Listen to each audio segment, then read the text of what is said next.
Welcome, everybody. I think we're about ready to get started. I am Reese Roth with the Center for Sustainable Infrastructure, and here with for the third event in the Clean Materials Discussion Series. This one's called Cleaning the Chain. It's about cleaning up the supply chain. And this is an event series that we're doing in partnership with the Clean Tech Alliance.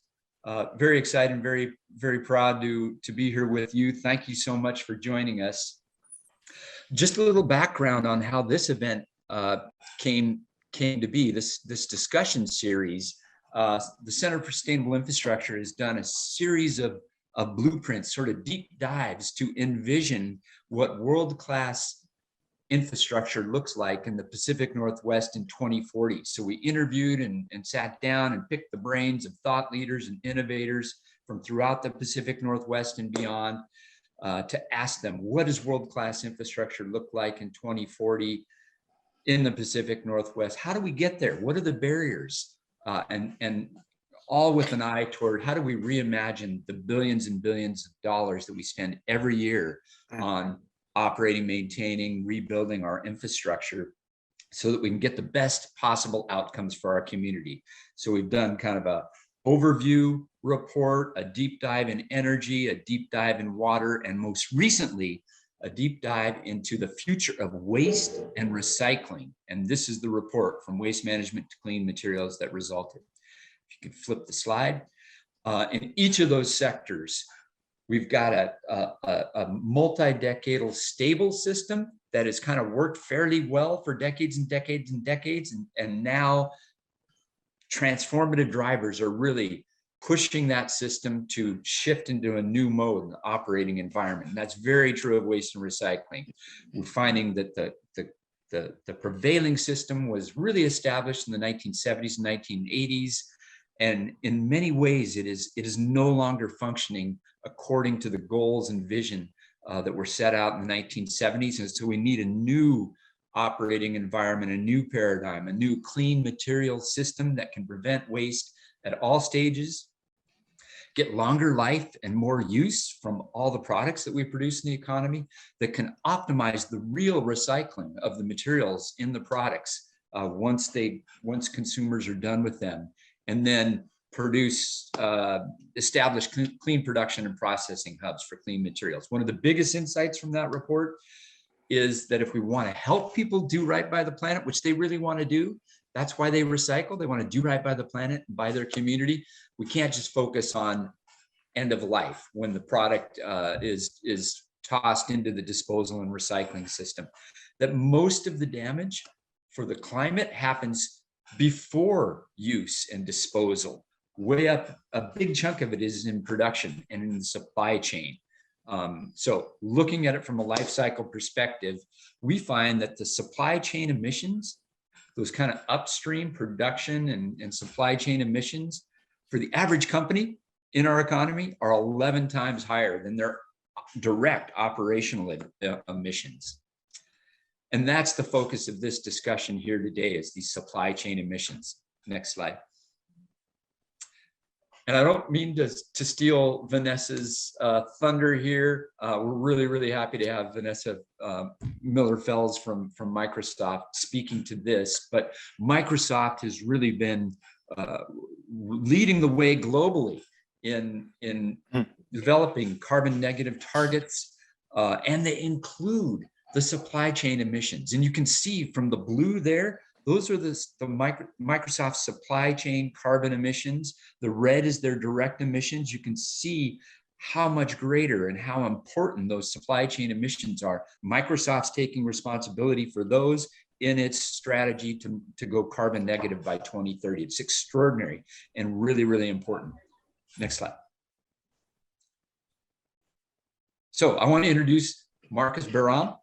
He's a reporter with Fortune magazine and has written an extraordinary piece on Amazon's climate initiatives in Fortune magazine recently that I highly encourage you to check out. He's been a reporter for 20 years. He's previously the managing editor at International Business Times, a senior editor at Huffington Post. Marcus, thank you so much for moderating our panel. Let me turn it over to you. Thank you, Reese. Thanks for having me, and thank you for joining us, everyone out there, and to our panelists. Should be a very engaging discussion on an issue that doesn't get enough attention or headlines, and I can attest to that.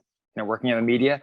I mean, in general, what we're dealing with here is obviously companies around the world, especially multinationals, are grappling with how to deal with global climate change and how to take steps to reduce their footprint and to increase the sustainability of their manufacturing processes and the distribution of their products. And the urgency of the issue only keeps growing with every new cycle of extreme weather events, as we're seeing now here in the Northwest and in California in particular, and the recent projections of rising sea levels and higher temperatures across the globe. We're all familiar with those alarming numbers. And as a result, the business world has obviously responded with a variety of initiatives, including a switch to clean energy, recyclable packaging. But the one key element, and then Reese noted that doesn't always make the headlines, is the supply chain and the integral role it plays. So obviously these global supply chains often hide the real impact of the products we purchase and the services we enjoy. And there's very little transparency around the practices of third-party suppliers from everywhere from Mumbai to Melbourne, who have increasingly become an integral part of the global economy. For the average company, climate emissions along their supply chain are 11 times greater than their direct emissions, which is one of those numbers that I'm sure most people, even people working in the business world, aren't aware of. That's a really stunning statistic. Today in this discussion, we'll learn what some of our largest businesses are doing to drive positive change throughout their supply chains, what barriers they face, and how we can build on their efforts so that businesses of all sizes can more easily and profitably transition to the emerging clean economy. So with that, I want to start off with some questions. I want to first talk to Vanessa Miller-Fells, who is the Director of Energy Innovation and Impact at Microsoft. Now, Microsoft was one of the first major companies to commit to reducing not just the carbon emissions from their direct operations, but the much bigger emissions across the entire supply chain, what they call the Scope 3 emissions. So, Vanessa, can you give us an overview of what the Scope 3 commitment looks like for Microsoft? Thank you so much, Marcus and Reese, for first inviting me and setting the stage so well. First, it's an honor to share the stage with other ladies that are leaders like Lisa and Elia. And for Microsoft, I think maybe it's not breaking news, but the value chain emission is not 11 times bigger today. It's, in fact, our direct emissions is a significant carbon footprint because of the electricity that our data centers are consuming. But in a way, this is the easier part to decarbonize. We will, we have already pledged to power our data centers with 100% renewable energy and shifting by 2030 to 100% carbon-free electricity 100% of the time. So every hour or every kind of minute that our data center are powered, they'll be powered with carbon-free electricity. And so we have a plan to reduce our direct emissions to zero, or at least near zero. And so if you think about what does it look like in FY30, the remaining footprint of Microsoft, if we don't take action on our supply chain and value chain, is going to be 100% value chain emissions. And so that's what we want to change in and are starting to think about. So why did we make this pledge to be carbon negative that you earlier showed, Reese? So by making that pledge, I think we were acknowledging two things. First, that the action we take in this decade is going to be critical to put us, not just Microsoft, but the world on a path to 1.5 degree scenario. And that time is of the essence. And so 2030 was really like, we accelerating kind of the time frame from what Paris Agreement is set. And the second piece to that is those that can afford to do more should and contribute more should do more. And so that's really why we've pushed forward like the usual targets that have been set with the Paris Agreement to 2030, which makes a big challenge for us because obviously a lot of the solutions that we're thinking of and that will be necessary to put the world on a 1.5 degree scenario are not necessarily going to be mature and deployed at scale by 2030. And so that carbon negative framework by 2030, that really led to kind of two pieces. First, we'll need carbon removal solutions, and we have a team really focused on that. What are the carbon removal solutions that we can count on by 2030, which is not an easy question to answer. And then also, we need to focus not just on our direct emission, but on our scope 3 emission. And that's really this equation that makes our goal approved by SBTi and align with a 1.5 degree scenario. If we only tackled our direct emissions, this would not be in line with Science-Based Target Initiative. And so we have pledged to reduce value chain emissions, which is upstream and downstream emissions, by more than half. And then when we zoom into, okay, what's Microsoft's scope 3, before others can share their expertise, it's really about 40% of that is supply chain emission. And it is the hardest piece to tackle. We call it the unknown unknown. We have many ways to describe kind of what we have to tackle, but there is just so much of peeling the onion that will need to happen before 2030, because we need to peel the onion to understand what's at the core of the onion in the next couple of years to be able to take action to reduce the emissions that are coming from our supply chain. And we've made great progress, but there's just so much more that can be done there. And then other kind of parts of scope 3 are the use of sold product. It's a significant portion for Microsoft, about 20% today. That's the electricity, again, that's consumed by our devices and consoles that we sell.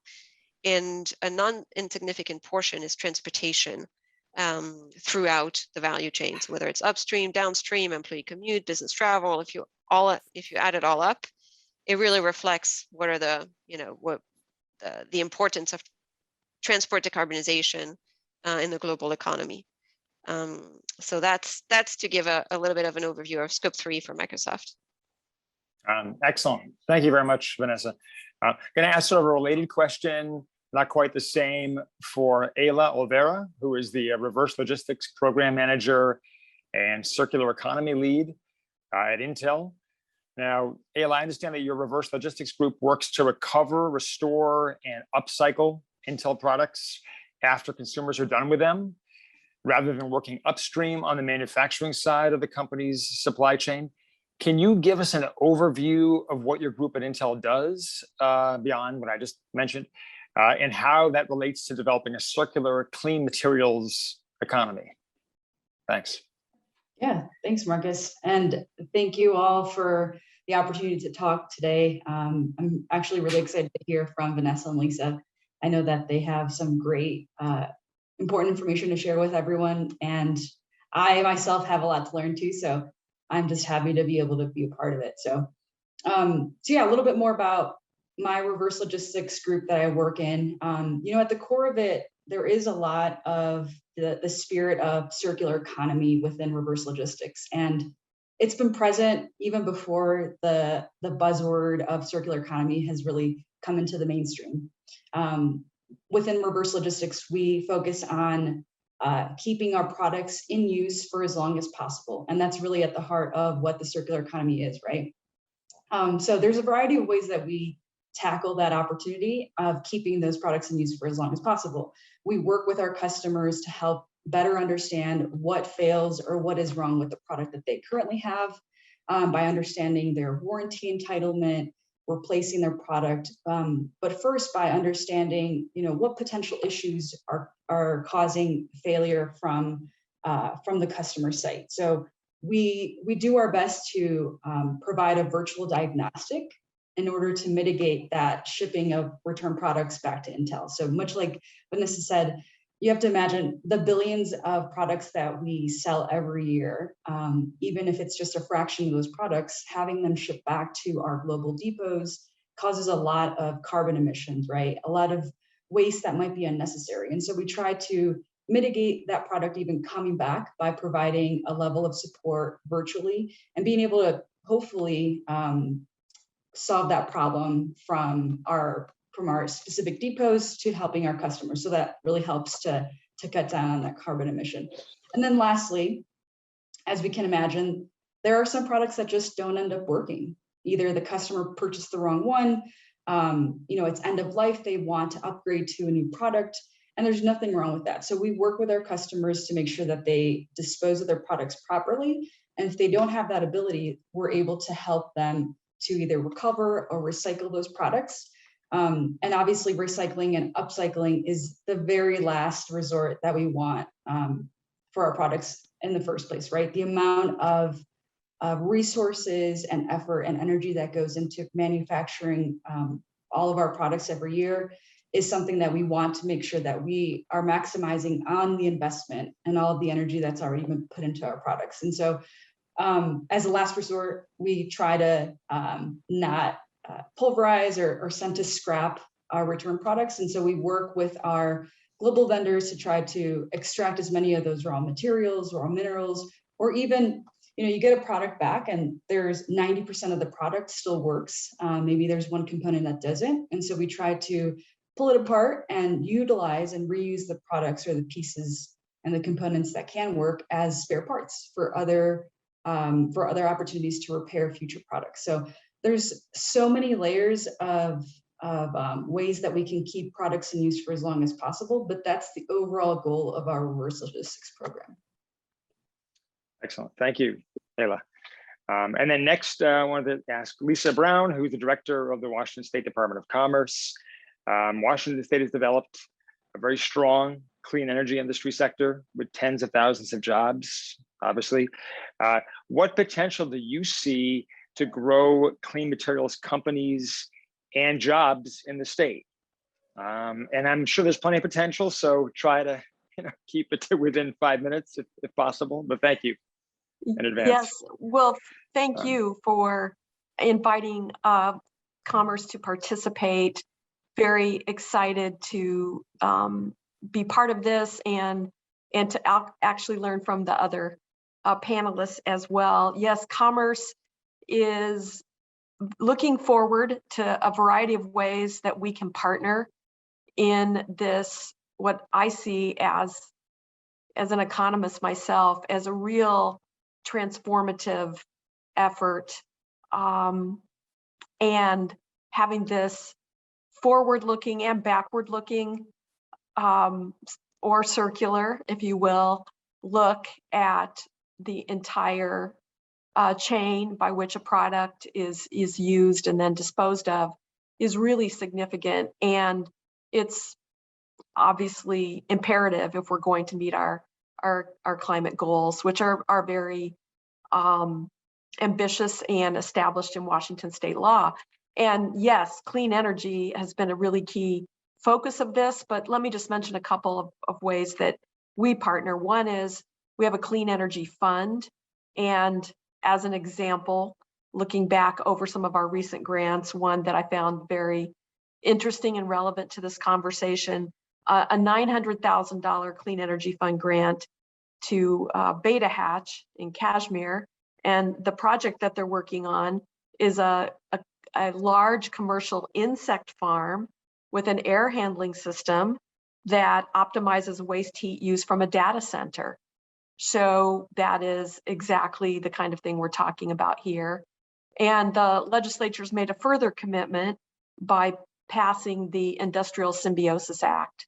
I have with me here today Rob Duff, who we just hired, previously worked for the governor's office and public sector with a scientific background, who's going to be partnering with companies as we carry out this industrial symbiosis initiative and really understand and highlight examples that we can utilize, and also a previously passed bill, the Recycling Development Center, where Commerce and ecology are working together to try to solve some of these challenges around the waste stream and the changes that have occurred since China stopped accepting major parts of US waste. So those are just a couple of examples. I'm looking forward to getting into more with the questions, but what we see is that with public-private partnerships and with sort of key investments in research and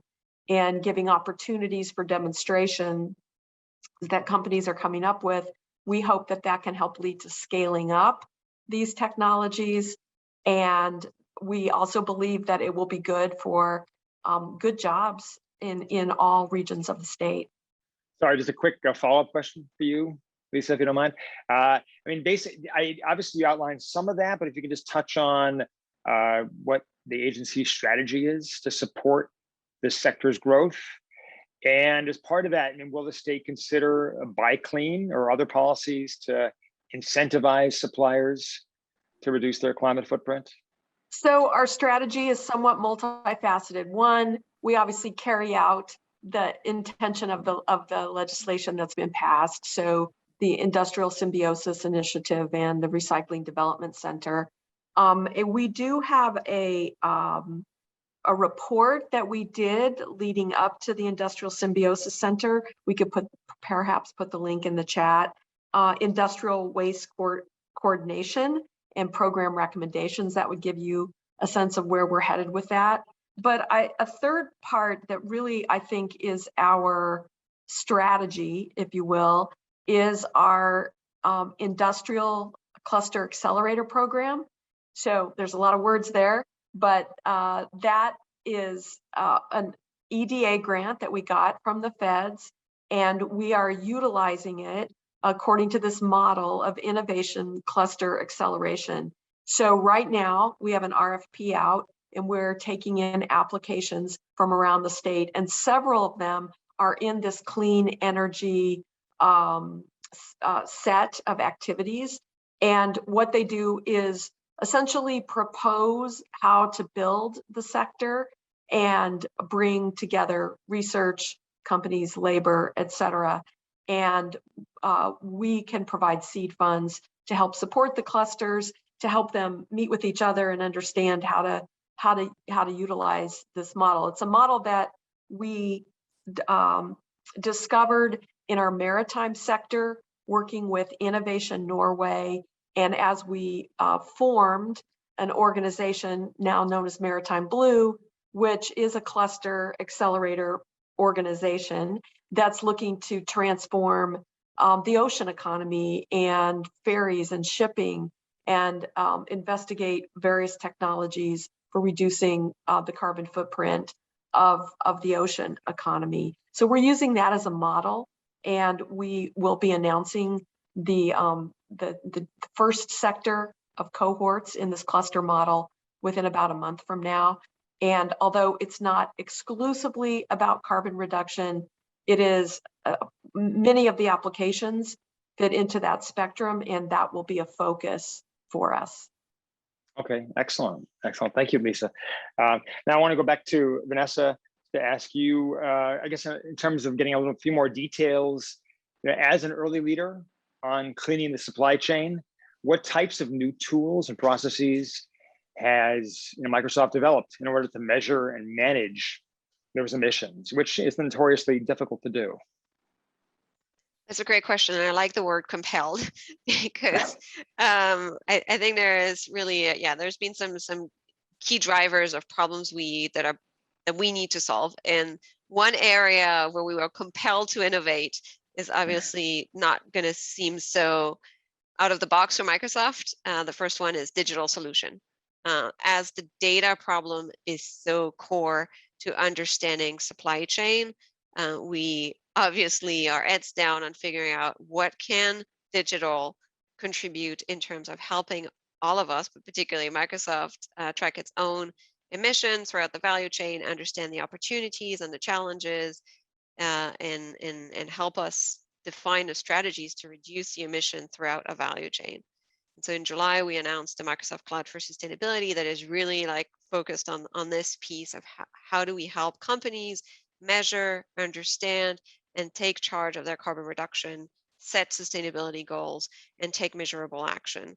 And obviously, there's a lot of innovation in that space. So it's not about reinventing the wheel or being the one-stop shop. It's maybe kind of enabling and creating kind of all the connecting bridges that we will need to have. And we're definitely seeing this. Some of the if you really want to get deep into scope 3 emissions and value chain emissions, there's so much that's specific to the industries that are drivers of emissions that don't necessarily apply to, the typical SME or even large company. And so we'll need to kind of think about that translation of, okay, data from the ground up to reporting.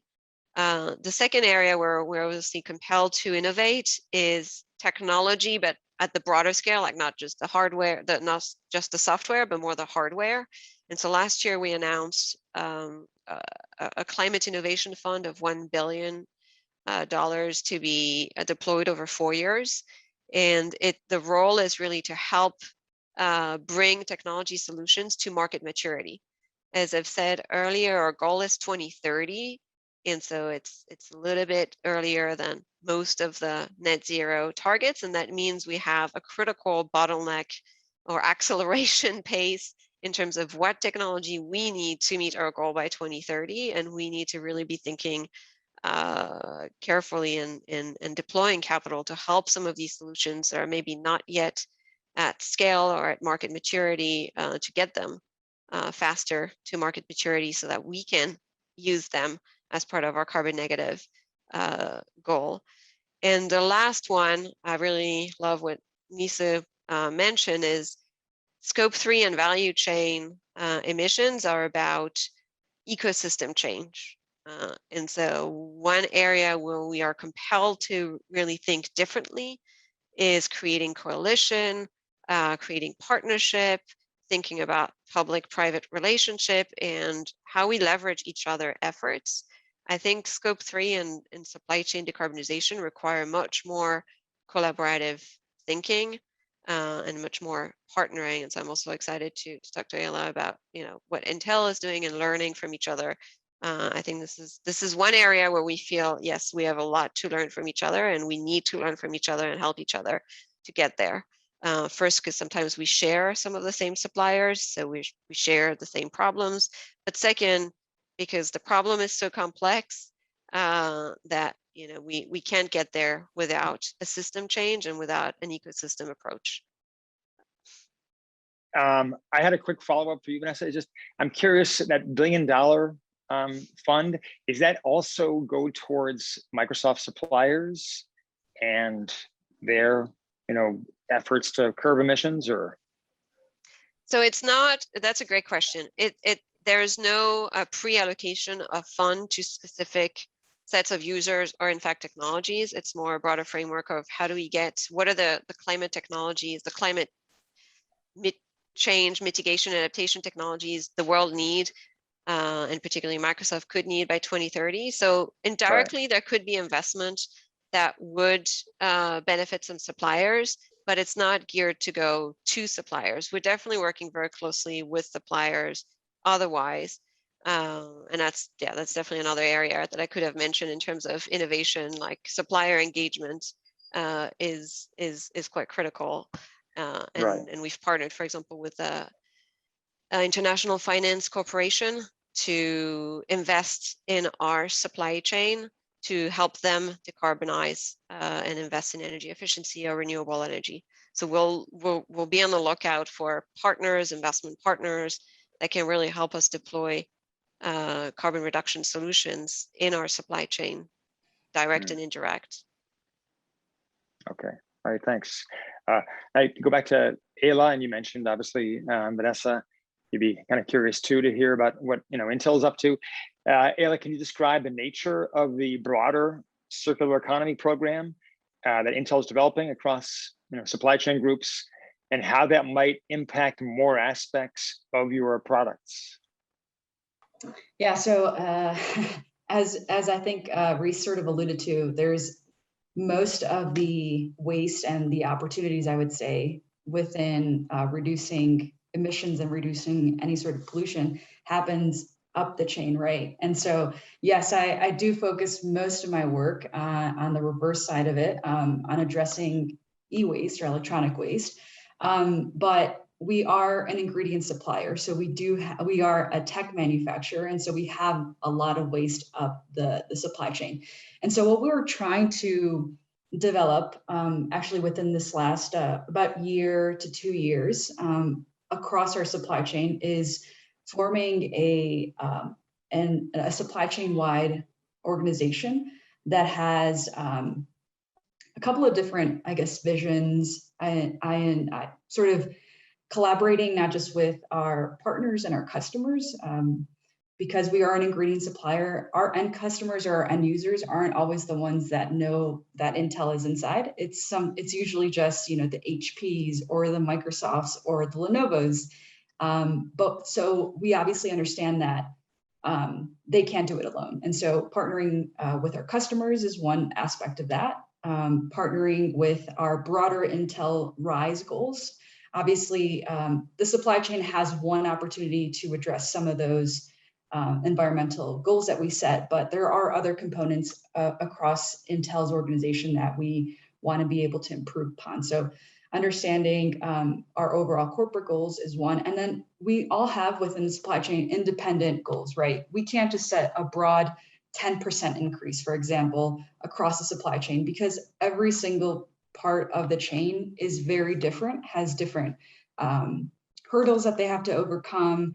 I mean, us as reverse logistics have a completely different visibility into the supply chain than someone who's in the manufacturing aspect, who looks at the waste from our manufacturing process. And so we're trying to understand, one, what sort of organizations across the supply chain can participate and want to participate in order to set our own standards, our own metrics for measurement. And then from there, we're able to set a sort of a baseline, right?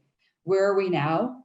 Where do we want to be in conjunction with our partners and our customers' goals? Because as Vanessa alluded to, we can't do this alone. The reality is that we have to be able to set our own expectations and our own goals, and also help our own partners and customers drive their own metrics and drive their own goals, because we can't do this alone. And it's going to take the supplier, the manufacturer, and the end customer to really bring this supply chain and close the circular economy, as we say. So it starts with us as manufacturers, continues on with end customer, and then hopefully with our customers and our partners, we're able to close that loop on the overall supply chain. So that's sort of a broad program that we're in the works right now of developing and launching.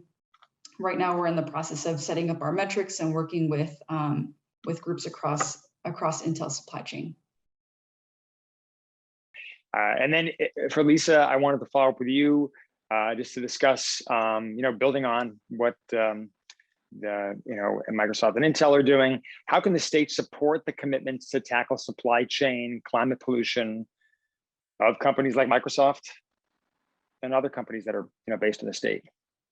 Well, I think one of the key issues, and this is actually referenced in the chat, that some products don't have a big transportation component, but most products have a big transportation component. So I do think that, so Washington State has been very clear about how it's going to take on reducing emissions directly in energy production, right? So through the Clean Energy Transformation Act.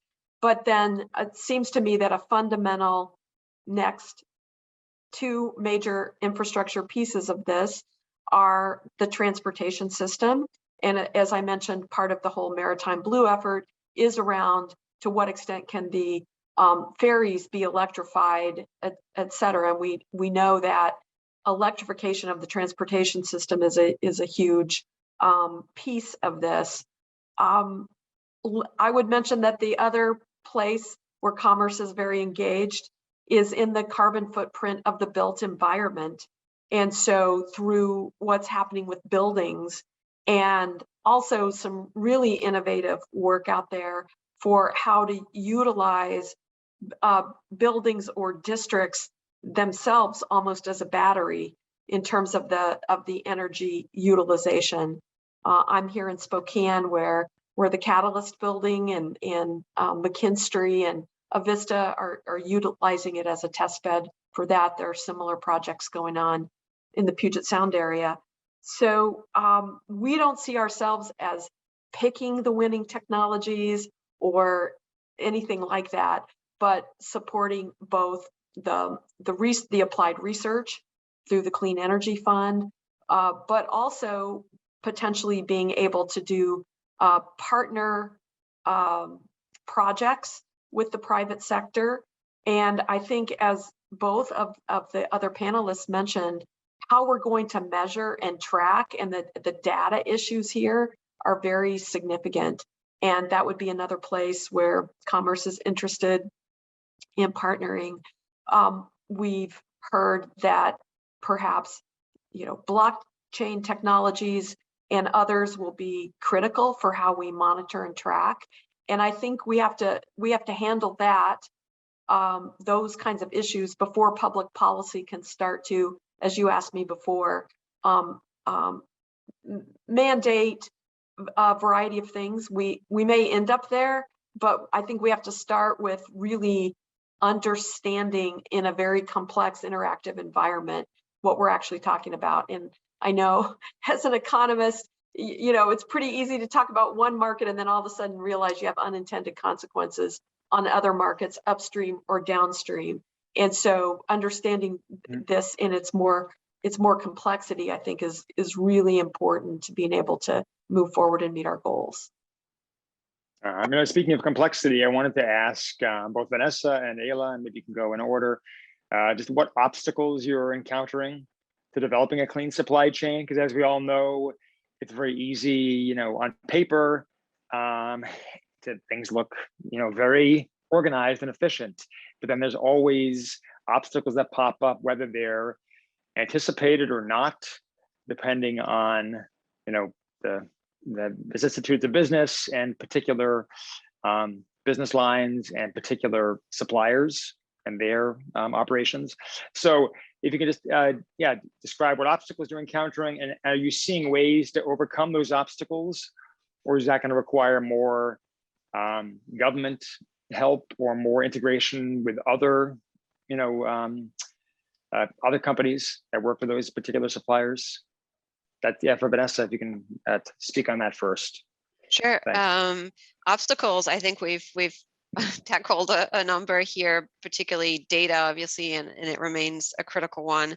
Truly understanding the sources of emission within our value chain and being able to point to what step of the value chain is generating emission, it remains a challenge. And that's the concept of embodied carbon, and the concept of peeling the onion that I was mentioning earlier, that we really need to kind of get deeper and deeper. And there's, in terms of solving for that obstacle, I think industry standard methodologies, solutions like real-time kind of tracking of emissions, blockchain are certainly all going to contribute to a greater transparency in understanding, mapping, not only emissions from supply chain, but just supply chain. I think this is also what we're realizing, is that to understand emissions from supply chain, you need to have a real good grasp of supply chain, and we need to go deeper into that grasp. The second, maybe another kind of related challenge is, how do we design incentives that will benefit our supply chain, given the complexity of our supply chain? So if I think, for example, of reducing the emissions from a key material that Microsoft uses in its data center, cement or steel, whatever, or if it was even like on our devices that we're producing, if it was steel or semiconductors, like we don't necessarily procure directly from a steel manufacturer or a cement manufacturer. And so how do we design incentives so that they can decarbonize their operation is really, really hard.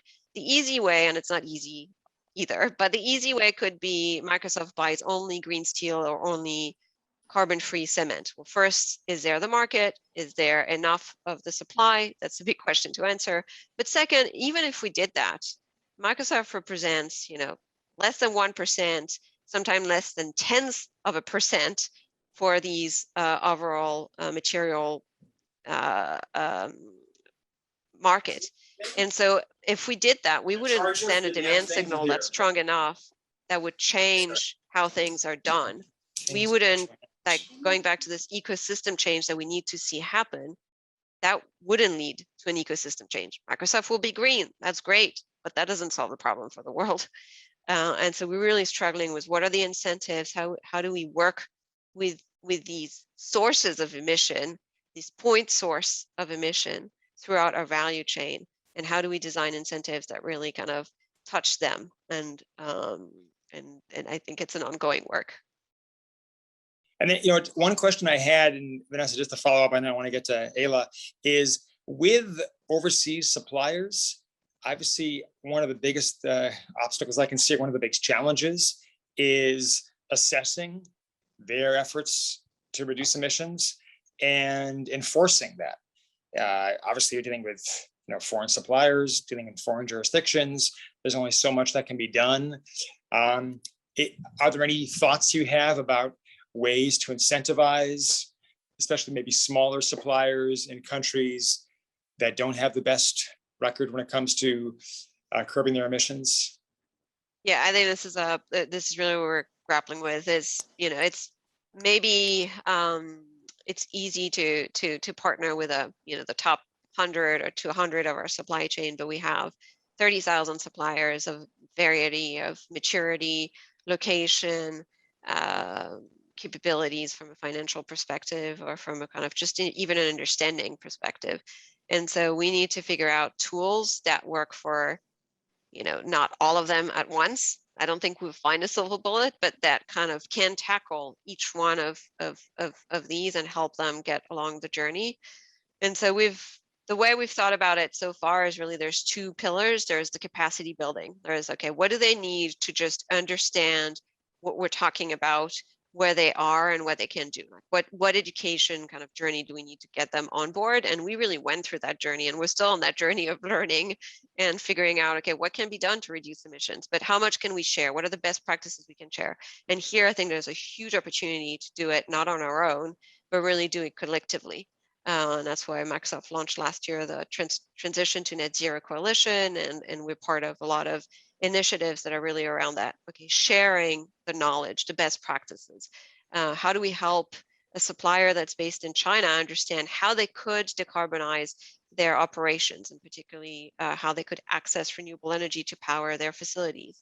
And then the second piece is obviously finance, and the third piece would be regulatory. And is it possible to do it? Like financially, is it possible to do it from a regulation perspective? And that's an area where I think, again, we are exploring kind of solutions, but not one silver bullet. We'll kind of creating our toolbox really right now. And I've just started partnering with IFC, for example, for suppliers located in APAC, and mainly China and India, and figuring out how they can help us get our suppliers to invest in carbon reduction interventions, particularly energy focused to begin with, just because it's usually the easiest lever and tool we can use. Thank you very much for that thorough answer and the follow-up. Appreciate it. And then Ayla, the same question essentially. What obstacles you're encountering to developing a clean supply chain, and what ways Intel is seeing to overcome those obstacles.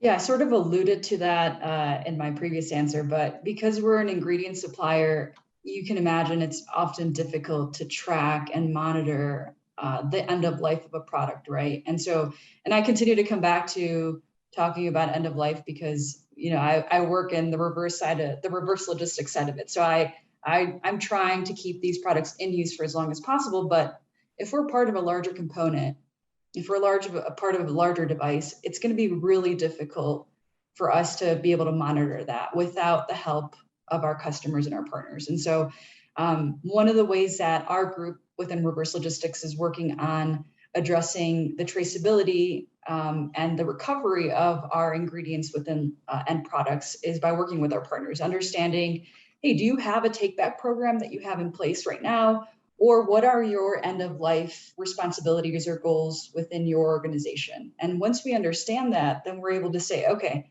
are there things that we can help with in terms of traceability, or are there ways that we can support your supply chain on the reverse side of it, right? Are there ways, do you have programs or also initiatives that are educating the customer on the importance of bringing back products, and how can we help be a part of recovering that and that end of life or that e-waste from your customers or your end users? And so because we have because some of our visibility of our supplies and our products aren't very transparent, our responsibility is really in partnering with our customers on their own initiatives. And that's really where we're working on, especially specifically our circular economy program within reverse logistics, is understanding our partners' goals and understanding how we can take our own responsibility and take part in that recovery of e-waste. Just, following up, very similar kind of follow up for Vanessa in terms of, you touched on that, but just jurisdictionally dealing with foreign suppliers who it might be, challenging to incentivize them or to assess their efforts, and how sometimes Intel has met that challenge.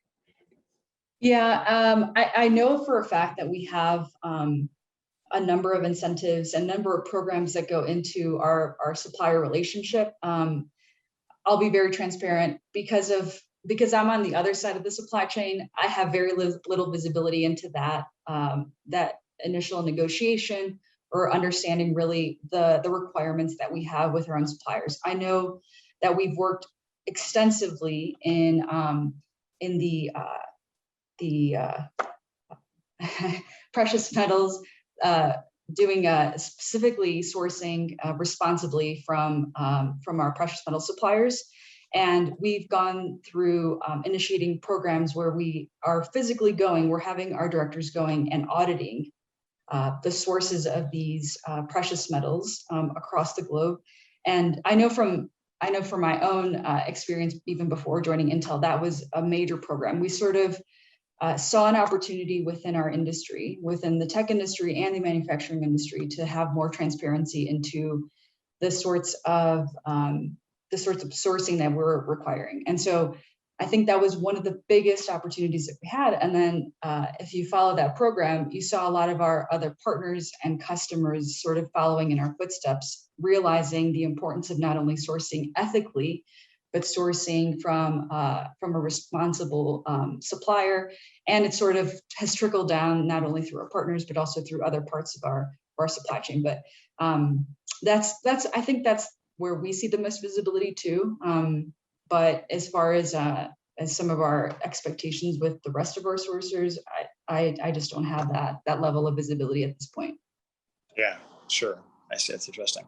And then kind of a follow-up question for Lisa, just a very broad, sort of open-ended question is, what's your longer-term vision of what's possible for a clean supply chain for companies both large and small in the state? And that, that's a key part of it, is because obviously we're talking to Microsoft and Intel, but the vast majority, of course, of companies in the state are smaller businesses or mid-sized businesses, many of which don't have the resources to tackle some of these things in a sustainable way. So if you can, discuss that in a few minutes, I'd appreciate it. Well, I think that is really important. And I'll point out there are other equity aspects of this conversation as well. And we do have the new HEAL Act in Washington State, Healthy Environment for All, that's specifically working to make sure that state government, as we look at each part of our programs, whether it's commerce or ecology or Department of Health, is considering the environmental justice dimensions of that, both from a racial equity lens, but also regionally and historically underrepresented communities and the impacts of them, both on pollution and climate change. So the way I think about it is that because each of the key sector or industry sectors that are dominant in Washington State, and we're lucky in a way because we have a very diversified economy. If you think about it, obviously a very strong tech sector, but also a very strong agriculture sector, and our more legacy industrial manufacturing sector like aerospace and maritime. And then really clean energy in itself is an entire sector. So the way I tend to think about it is each of these are systems, and each one, their implications within that system for what addressing carbon reduction looks like.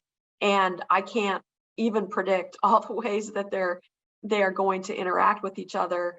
So I guess our vision is that we utilize this sustainability lens, just like we are now utilizing an equity lens when we try to look at each program, each challenge, each opportunity.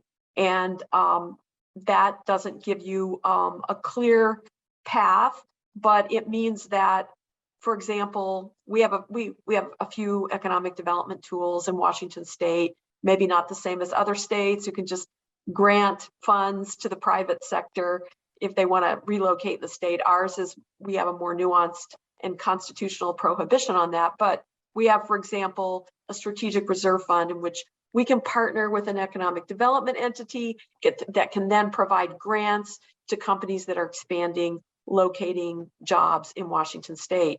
We will be asking those both equity and sustainability questions every time we make a grant. And I think that there is a lot of,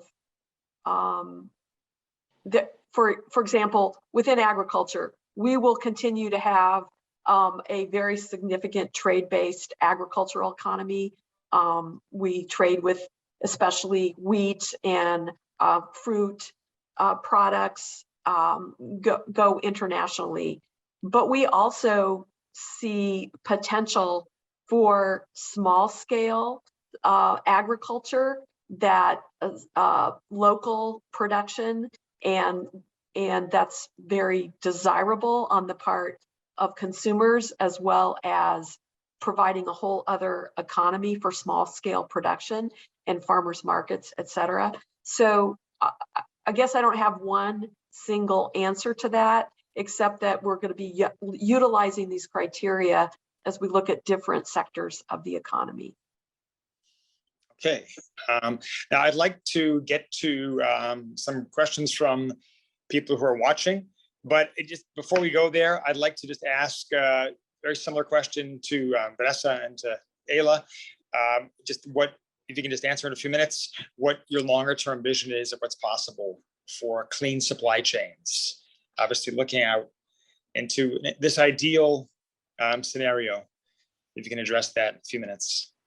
Yeah, I don't know. It's maybe two questions. The ideal scenario versus what's possible. I'm not sure I totally equate those yet. So I'll stick with go to the ideal. Maybe discuss the ideal scenario first. Yes.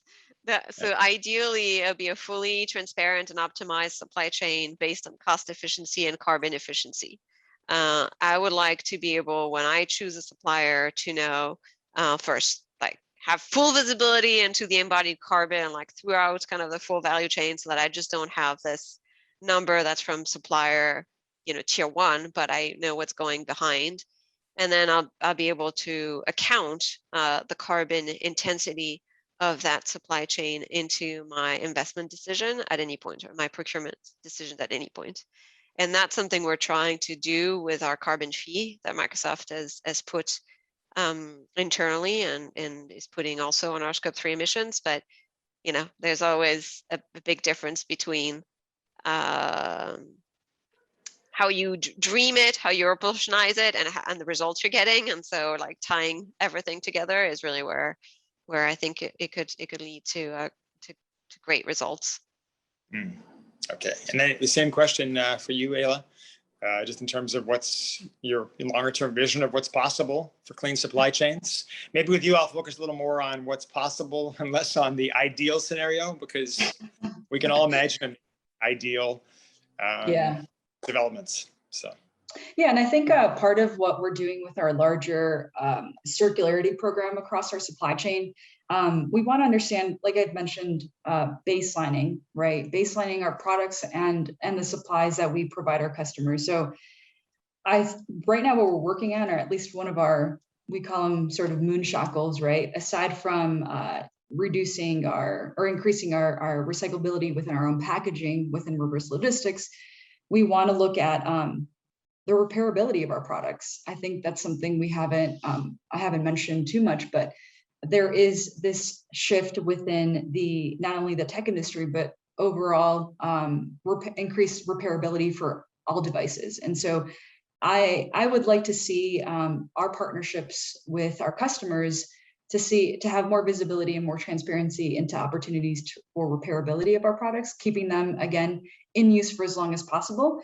And I think by understanding the product life cycle and understanding the longevity and the opportunities that exist within any one of our products, that will increase the recyclability and the repairability in the long term. So I would say ideally, and hopefully we're moving towards that moonshackle of increasing repairability of our products, as well as understanding the opportunities within the product life cycle. Okay, excellent. Thank you. Now to get to some questions from our audience. So for you, Lisa, this is a perfect question. So many of our goods are imported. Can you discuss the complexities of cross-border emissions rules and also ways to shorten our supply chains by producing more locally? Well, the first part of that question is probably a little too much for me to take on. I would just say yes, complex is correct.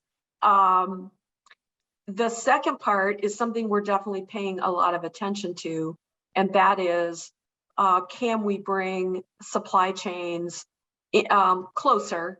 For example, we are attempting that within the supply of solar panels in Washington State.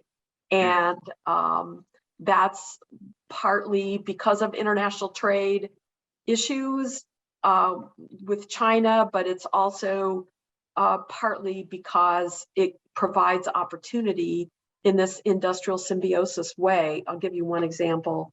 REC Silicon in Moses Lake have started a Washington startup called Group 14 Technologies. They have a partnership in which Group 14 will co-locate next to REC in Moses Lake to directly pipe silane gas into their silicon battery anode production battery. So this is an example of, we want to look at the entire supply chain, see what aspects of it can be addressed more in a co-located fashion, and that may have both energy benefits in and of itself and carbon reduction benefits in and of itself, as well as contribute to this greater understanding of the supply chain carbon issues. And I mean, to that end, on a related note, I would like to ask, just in terms of for Ayla and Vanessa, if you can touch on, are there efforts underway by both companies to increase sort of local supply chain? Rather than, oftentimes you always hear about, obviously, when it comes to certain minerals, as Ayla mentioned, they are only found in certain regions of the world. But in terms of a lot of the other supply chain, logistics and other materials production, I'm sure there might be local or at least domestic suppliers. Are there efforts to increase those efforts to find a closer supply chain producer or supplier? Yeah, I'm happy to take that first stab, and because I'll need to drop, unfortunately, but I'm also happy to take any additional questions by email if there are further questions. So this is definitely critical, but not only from a carbon perspective. It's also from a community perspective, from a local value perspective. So this is certainly something that's part of the global picture when we make an investment and when we make decision to assess, okay, what are the alternative? How can we optimize it so that we maximize the benefit to the local community, we maximize the job creation for the local community, and we minimize the carbon footprint. The more angle we need to look at, the more challenging obviously it becomes in terms of what dimensions you need to look at and what prevails. But this is already something that's factored in when we decide who to source from and how to source from, and particularly when we design what are the optimization tools we want that can help us design the future of supply chain. And so when we look just focusing on carbon, when we look at, okay, what does the future of supply chain look like? We're certainly looking at, okay, if our supply chain was not in X, but in Y, how would that change carbon emissions? But it's only one of the components, obviously, of a supply chain decision. And so then we need to add it to kind of the broader picture of where do we create jobs? Where do we have an impact, positive or negative? So I think it's a great question for which I don't have a straight or linear answer, but thank you. And thank you very much for this great conversation. I look forward to keeping in touch with all of you. Definitely. Thank you very much, Vanessa. Appreciate it. Thank you. Get back to work. Thank you. Okay. This is great discussion and it nourishes work. Thanks. Yeah, great talking to you. Ayla, if you can touch on some of that similar issue with, I guess, reducing the extent of the supply chain. Sure. I know that I'll reiterate the work that I do within reverse logistics will be really specific to at least the visibility that I have to our influence within specific regions, right? But I just made a couple of notes as I was listening. I think because we prioritize and make sure that we're keeping our customers' needs and demands and requirements for materials and their products top of mind. We already partner with our regional repairers and regional recyclers and upcyclers to maintain that the product within specific regions. So we try our best to not have to ship, our waste or return products back to Oregon or back to our New Mexico or Arizona fabs. And so I think that we have already started working on developing and having regional hubs, regional repairs and regional reclaimers in order to mitigate the transportation aspect of it. We're also looking specifically for our reverse logistics packaging at regional innovators on reverse logistics packaging. So a lot of the times we don't often think about how we're shipping, when we buy something, for example, from Microsoft or like an Amazon, we don't often think about how we're shipping it back to them for a return, right? But we have to keep in mind that that product can be still very useful. And so we're trying to make sure that that product is still kept in a safe container, in a safe packaging. But we also want to move away from just reusing virgin plastic and foam. And so we look at innovations and small companies across the world that are utilizing local and regional ingredients to really replace some of those more traditional packaging materials. So that's another one. And then partnering with some NGOs across the world. I think specifically, I was thinking of one, I'm working on a project and the manager of the project has been working with Free Geek. And I know that's a Pacific Northwest NGO that takes and upcycles, repairs, used laptops for kids within the community, right? And so we're looking at all those opportunities that we can help to either influence or support those regional NGOs across the world, not only to help keep products in use for as long as possible, but also provide underrepresented or underprivileged individuals with access to technology. Just a brief follow-up. When you mentioned like packaging and finding suppliers who provide sustainable packaging, how do you go about even finding those companies? Do they just immediately, email intel, or do you have people who are out there kind of looking for new sources? Yeah, we have a great team at Intel that partners with us. They're responsible for all of Intel's packaging, and we've been fortunate enough to have their buy-in to help us be more proactive on our own internal packaging, because we have our own visibility into our products and the products that are coming back. So we have a whole dedicated team that just looks at the current existing packaging, improving on that packaging, and then looking at innovations that meet the requirements of shipping, and everything that goes on with shipping across the world to shipping just regionally. So we have a whole team that goes to conferences, talks to these suppliers, and is doing their own research in the labs to assess the viability of new packaging and new innovation. Excellent. Okay, thanks. And then for Lisa, I have a question here from someone that mentions, if I can find it here. Yeah, this is an interesting question. How can startups go about accessing support funding for establishing new systems in regard to making sustainable energy more affordable and accessible to local communities? So is that?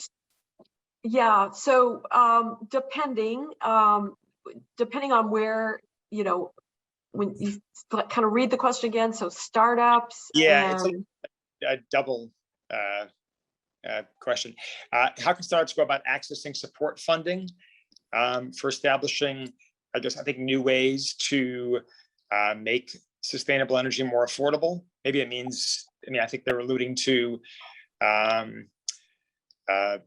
ways that startups can access sustainable energy in their communities who rely on, dirty power.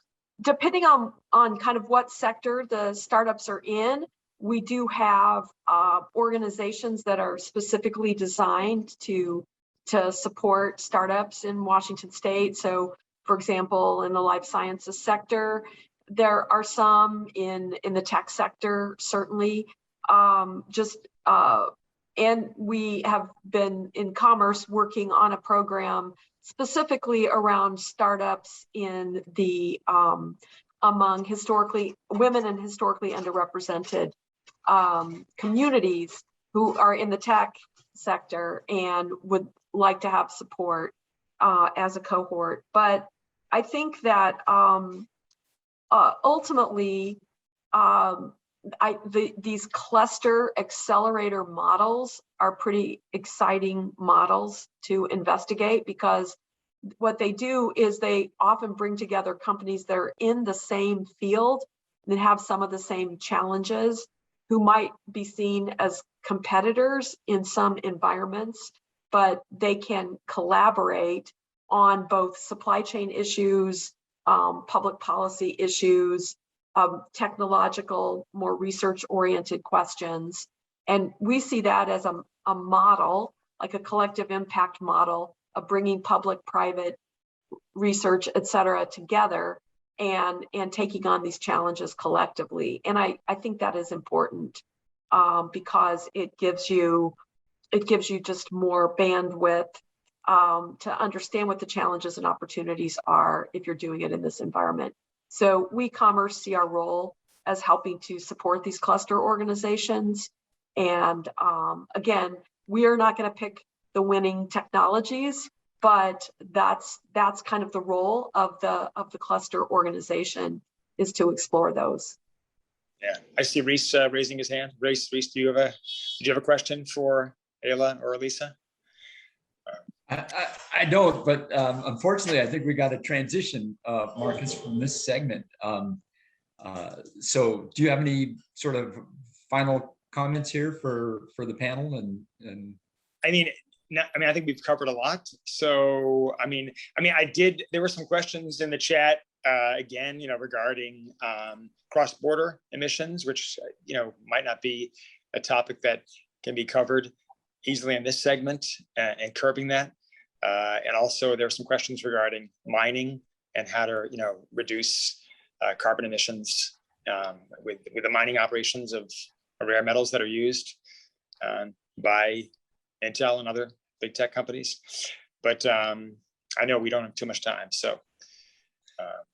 Yeah, well, I think you've done a brilliant job moderating this discussion, Marcus. So thank you so much, and Vanessa and Ayla and Director Brown.